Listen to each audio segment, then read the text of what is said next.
जो 100 फुट से नीचे के पहाड़ है तोड़ने के आदेश दिए गए हैं, तो किस तरह से इसका नुकसान होएगा सर, किस तरह से देखते हो? देखिए, ये जो हमारी प्रकृति है, ये बहुत पुराने समय से हमें यहाँ मिली है और हम किसी का भी एक अपना निजी हित के लिए अगर हम कोई अपनी प्रकृति को नुकसान पहुंचाते हैं, मैं राष्ट्रीय अध्यक्ष पर्यावरण आयोग की तरफ से उसका पुरजोर विरोध करता हूं। दूसरी बात ये है कि जो अपनी हमारी सरकार की नीतियां हैं, वो अरावली का जो अपना पर्वत श्रृंखला है, उसके संरक्षण के लिए हम प्रतिबद्ध है।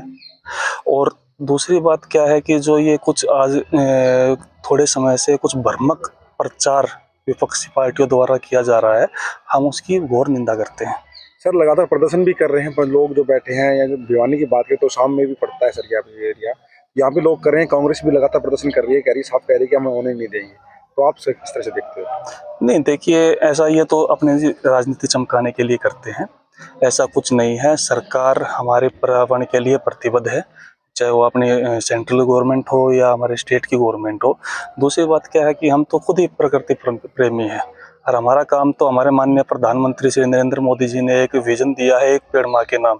जो एक ऐसा इंसान जो खुद ही मतलब अपने पेड़ लगाता भी है, औरों को प्रेरित भी करता है, तो आप उससे ये लगा के चलिए कि मतलब कहाँ हम पर्यावरण को नुकसान करने की कोई बात सोच भी सकते हैं। सर आजकल जो AQI लगातार बढ़ा हुआ है सर, जो प्रदूषण है 400-500 के लगभग जा रहा है, कभी 300 जा रहा है, तो कहीं ना सर नुकसान नहीं होगा? जो पेड़ कटेंगे, पहाड़ कटेंगे, टूटेंगे, तो सर वहाँ पे जो बस्ती बनेगी, कहीं ना कहीं खिलवाड़ नहीं हो रहा सर? नहीं, ये देखिए जी, विकास जो है वो बदलाव का ही नाम है। विकास भी जरूरी है, लेकिन विकास हमें ऐसी शर्तों पे नहीं चाहिए कि हमारी प्रकृति खराब हो। एक पेड़ कटता तो हम आग्रह करते हैं उसके बदले 10 पेड़ लगाएं, और हम ये कर भी रहे हैं। तो इस फैसले के खिलाफ आप लोग क्या एक्शन लेंगे आगे, क्या आगे की अगर कोई आगे की रणनीति देखो, हमारा जो उच्च नेतृत्व है वो देखेगा। हम तो खाली अपना जो एक लोगों से एक गुजारिश कर सकते हैं, आप ज़्यादा से ज़्यादा पेड़ लगाइए। दूसरा, जो प्रदूषण है उसके खिलाफ हमारी मुहिम में साथ खड़ी हुई है। कोई अगर ज़्यादा प्रदूषण करता है, कोई इंडस्ट्री है, कोई अवैध खनन करता है, तो आप आयोग की वेबसाइट पर जाके उस पर कंप्लेंट डाल सकते हैं, जिस पे प्रॉपर लीगल तरीके से उस पर कार्रवाई होगी। सर पूरे भारत की बात की जाए, 100 फुट से ज्यादा पहाड़ियाँ 95% वो हैं सर, पूरे बात करें तो 95% हैं। तो सर पूरे पहाड़ रहेंगे नहीं सर?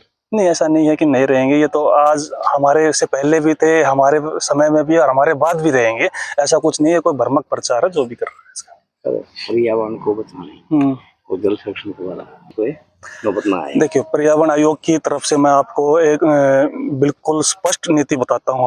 हमारा मेन जो मुद्दा है वो जो आज के टाइम में प्रदूषण ज्यादा हो रहा है उसको कंट्रोल करना, जो अवैध खनन और जो कुछ अपने निजी हितों के लिए निजी हितों के लिए पेड़ों को काट देते हैं या कोई प्रदूषण करते हैं, उसकी रोकथाम के लिए हम लीगल तौर पे और भरसक प्रयास भी कर रहे हैं और उचित कार्रवाई भी कर रहे हैं। और मैं अपने सभी पूरे संपूर्ण भारतवर्ष में हमारे प्रिय साथियों, हमारे जितने भी पर्यावरण प्रेमी हैं और हमारे माननीय सभी नागरिकों से एक ही अपील करूंगा कि आप ज़्यादा से ज़्यादा पेड़ लगाइए और माननीय प्रधानमंत्री श्री नरेंद्र मोदी जी का जो सपना है और जो विजन है, एक उन्नत भारत, उसकी तरफ आगे बढ़ेंगे।